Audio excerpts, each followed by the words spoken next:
Go where your best prayers take you, unclench the fists of your spirit and take it easy. Breathe deeply of the glad air and live one day at a time. Know that you're precious and learn to trust. Amen. Well, good morning to all of you. If you look around, I bet you'll know it's summer. I do. I think half of the people that were here were out at Lakeshore this morning. The other part are at the beach or traveling, so prayers for everybody on the road. It is that time of year. I do love summertime, but it gets us out of touch a little bit. But we'll be together when the fall comes, so no worries about that. I hope you're enjoying your summer and taking some time for yourselves and resting because God has provided us this time to do that very thing. So I hope you can balance work and those other things that are important, like catching up with yourself and your family and your friends and those you love. And I do hope you're having a good summer. I noticed yesterday I felt a little badly. I was thinking about the rain. I was thinking how much I need the rain for my squash and tomatoes. At the same time, it rains on people doing things. And I have to tell you, as soon as I thought that in the morning, something that's been with me every day wouldn't leave me, and I bet it's with many of you. And it's those young boys in the soccer team trapped in a cave in Thailand. And I was thinking about what the rain here means, but what the rain there means, which is danger and imminent death for these young boys. Some of you may have heard the news. I don't usually catch it till I get out of church and later today, but some have already been rescued. They are in the process of getting those young boys out of that place. But it's a haunting story in a way that I almost can't explain, and one that's touched me and clearly touched a lot of people around me, because everywhere I go, people will say something about it. It's interesting, isn't it? A half a world away, 4,000 or 5,000 miles easily from here, people that we don't know, a society that's very different than ours, but the world seems small at these times, doesn't it? Because, I think that's what it means. The world is smaller. And I know we say it, oh, well, it's because of the news. And I say, well, okay, because of all the news. We are more in touch with the fact that we are humans on this planet together. And that when some suffer, we often all suffer together. You see, in a way, I think it's a blessing. I think it's a good thing. But it does make tragedies, both small and large, a little tedious to bear. We bear them together. They're on our minds, aren't they? They're in our faces a bit. I know that. And it's a matter of having some perspective. But thinking about those boys brought back a vivid memory to me. I don't know if you remember this incident. I was a young priest. I was out of seminaries in the 80s. And an event just like this one happened in our country. It was a group of students. They were at a Bible camp for summer. They were Baptist kids. They were down in Comfort, Texas. Guadalupe River is right beside the camp. It had rained, the river started rising, and these kids got stranded, and they almost drowned in the camp. They had to climb trees, get in a bus, get on top of the bus, and I just remember how vivid the rescue was and how it captured the nation and captured me, captured the people around me. About every day, every minute, something about these kids and getting these kids out of this place. Now, the strangest thing I want to tell you is about 2 weeks ago, Christianity Today did an article about those young people and what it's like now that they're adults looking back at that experience. Right in the middle of this thing with Thailand, I thought, that is so strange. And the article was extremely compelling. Because, when we face tragedy, when we have these kind of strong events, they leave something in us and on us, don't they? They are a reflection for everyone involved and those who are not even involved. We try to make sense of these things, and we do so with the ideas and the theology we have going into them. It's not afterwards, it's what you take into the event, and then you start processing, what does this mean? And it usually has an impact on what you believe to begin with. And it happens every time, and it happens in this situation. It's going to happen with these young people in Thailand. It's just part of what we do. And some of those theories are very common to us. It made me really think over the last week or two. This stuff is very common in all of us, and we all have much the same responses. Humans, the worldwide. And here are a few I want you to try on with me for a couple of minutes. Here's one. It's called a just world theory. And most of us have this embedded in us. It's the idea that, good things happen to people living good lives. Good things happen when you live a good life. And then you should kind of expect that good things do happen. And so you understand when bad things happen, it upends the picture in a way that you almost can't put back together. It fractures something that you're not prepared to kind of repair. You kind of start from scratch. And that also happens to most of us. Our world gets turned upside down, but the meaning of how the world works gets turned upside down. Or try this one. The experts call it the shattered assumptions theory. Most of us fall into this at some point. Most of us raise our children, we build our lives around stability, don't we? We do that out of earnestness and good things. We want our environments to be safe and the world to be benevolent. That's what causes so much anxiety in parents. You worry that something's going to happen to your kids. At the same time, you've done everything to build a safe environment so that the world makes sense. You see, suffering falls outside of that in some way that you can't make sense of. But the problem is what? Real things happen in life, and we have to wrestle with them. And often we're not prepared. Let's try this one. This is the opposite of all that, but I promise you it's in your mind and mine. Somewhere, sometimes it's not conscious, it's back there. That bad things happen to bad people. We all get taught this in some way. I promise you, if you're a Southern Protestant, you got taught this. See, God's trying to catch you at something. You deserve what you got, and you're getting a lesson. God's trying to punish you. And I'm going to remind you, because I try to do it every time I get in this pulpit, that's not what Jesus said. Jesus, when he was asked this kind of stuff, you remember what he said one day? He said, it's interesting, it rains on the just people and the unjust people. In other words, he didn't have an answer for it either, but he didn't think God was punishing people. It's just the way life is, and it's hard because we do have unpleasant things happen, and then we have to react and recover and do the work that it takes, and sometimes the work is tedious, it's hard. But there is one other theory I want you to learn because it applies directly to the gospel you heard this morning. And you have heard it in places like this, in Anglican communities, because it's part of our theology. That when you're suffering, God is suffering. When you suffer, God suffers. And that comes from good theology. That's not some made-up liberal thought. It comes from the fact that Jesus suffered for us. It is the essential story, the essential picture of what the gospel means. Jesus walked into our world so that he experienced the suffering we suffer and can be there with us, as God tries to be there with us, holding us, loving us. There's a great theologian, his name is N.T. Wright, W-R-I-G-H-T. He teaches in England. He's an Episcopalian. He's an English form of that. He's got a great line. Listen to this. Scripture and faith are concerned with what God is doing about suffering a lot more than trying to get us to understand suffering. You see, we spend our time trying to make sense of why did this happen, why this happened? You did this because of this, it happened to you because of this. N.T. Wright says, the point is we need to be teaching that God suffers when we suffer.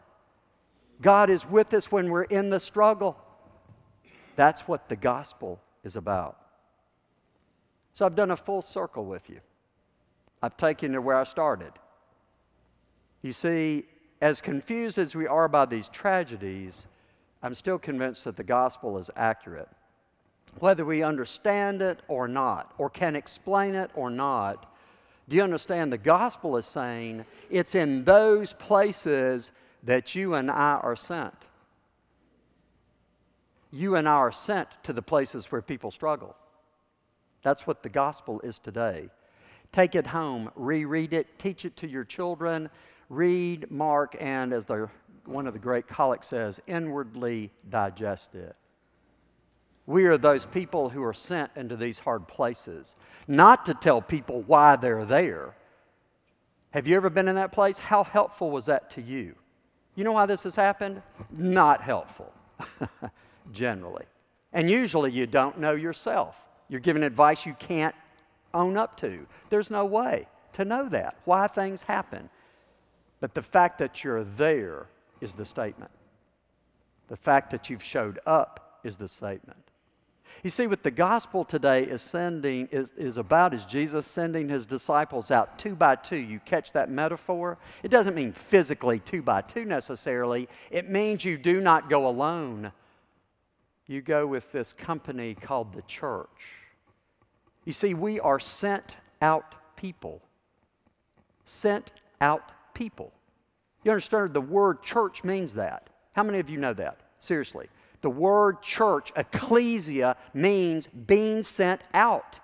This story today, this story is what the church adopted as its model. We are sent out. Not to send in here. This is only part of it. This starts the week. Remember, we leave here to go into the world. We are sent out to the places where people are struggling and suffering. What did Jesus do? He sent the disciples out to, yes, ask people to get reattached to God, but notice what they do. They heal.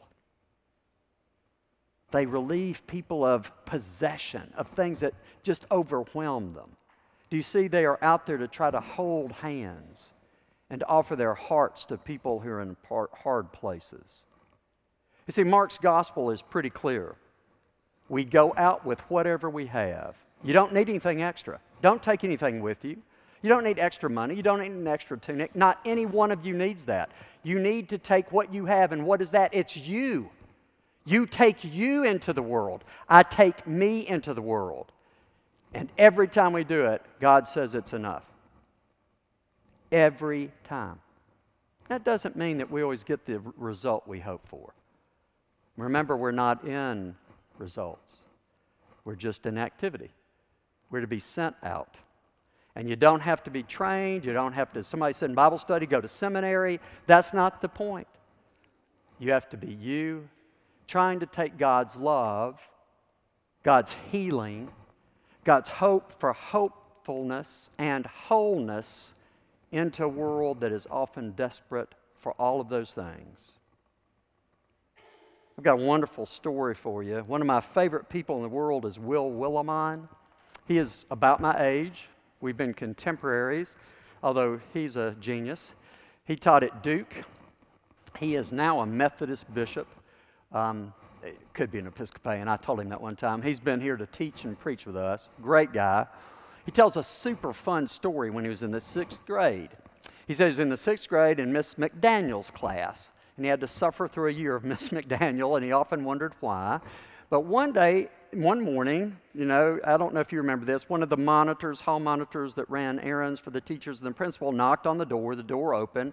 Miss McDaniel said yes, and then she said, "Will, stand up." Will stood up, thinking, uh-oh, this isn't good. The principal needs to see you. He thought, oh, what have I done? So out Will Willimon goes down the hall thinking, what have I done? And all he could think of, he was not a participant, but a witness to a rock being thrown through one of the gym windows. So anyway, he thought, oh, this is what this is about. So all the way down the hall thinking, how am I going to get out of this? What do I say? So he knocks on the principal's door. The principal says, Will, come in, sit down. He said, don't say anything, I want you to listen. He said, I want you to listen carefully. I do not intend to repeat myself. And Will's thinking, oh, this is bad. He said, I want you to get up from here. I want you to go out to Tyndall Street. You know the street in front of the school? I want you to go down the street 2 blocks. I want you to go right 2 blocks. I want you to go left 1 block and go to house number 15. And I want you to go get Jimmy Spain and get him here to school. And he said, sir? He said, which part of that did you not understand? Jimmy Spain's mother is not sending him to school. I want you to go get him. Now, Will is only in 6th grade, but he's thinking, why am I getting sent to do this? Anyway, he said, okay. He said, go. He said, go down there, tell Jimmy's mother to send him to school right now. So Will gets up, Tyndall Street down 2, right 2, left 1. He gets to house number 15. And he said when he arrived, he'd never really noticed the neighborhood that his school was in. Kind of rundown houses, peeling paint, a disordered yard of all kind of junk. He said he started toward the porch, and this gruff, kind of grimy man came out, smoking a cigar, looked disheveled, didn't look sober, although he didn't kind of know what was wrong with him. And he said, kid, what do you want? He said, well, I want to talk to Mr. Spain. He said, Mr. Spain, hi, I'm Mr. Spain, and walks right by him, gets in his car and drives off. And Will's thinking, what do I do now? So he goes up, knocks on the door. Well, Mrs. Spain answers the door, and she's there in her house coat. She looks equally disheveled. And he said, Mrs. Spain, she said, yeah, kid, what do you want? He said, well, my name is Will, and the principal sent me here. And she said, what does that fool want? And he said, well, Mrs. Spain, he wants Tommy to come to school. And she said, well, you tell him it's none of his damn business.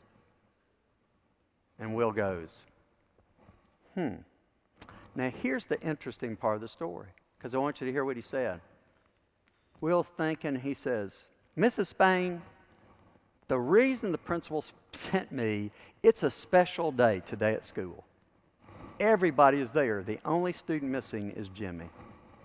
And we're having more fun, and we're going to have special stuff all day long, and everybody knew that Jimmy would want to be there, and he's going to miss all this special stuff. And the principal wanted him to have it too. And she looked, she said, what did you say? She looked, she said, wait a minute. She said, Jimmy, James, come here. Little Jimmy walks to the door. She said, did you hear what he said? She said, do you want to go to school?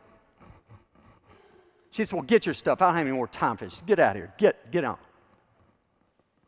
So Jimmy comes out. Jimmy and Will walk back to school, not saying a word. Will said they got up to the principal's door, not saying a word. Jimmy goes to the door, taps on the door, and before he goes in, he turns and he looks, and all he does is nod at Will. Nod in a recognition of thanks. When Will got home that night, he told his mother what he had done. And she said, you did what? She said, the principal sent you? Has he lost his mind? That's the craziest thing I ever heard. He was totally wrong in doing that. And Will right there knew that he loved his mom, but she was wrong. The principal knew exactly what he was doing. He sent the right person for the job. See, he knew that Mrs. Spain wouldn't argue with the child.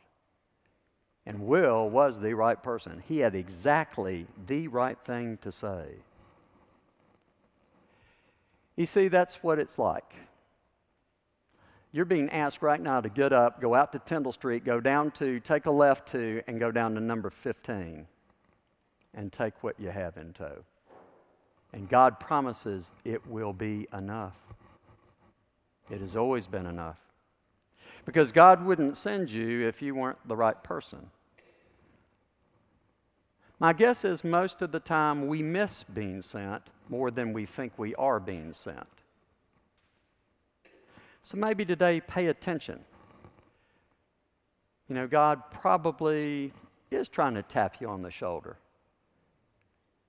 trying to remind you we are those sent out people.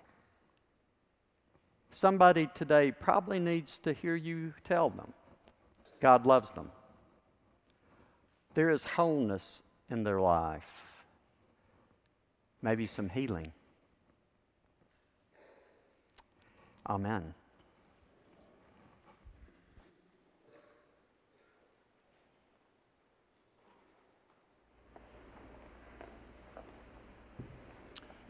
The service continues with the Nicene Creed found on page 358 of the prayer book.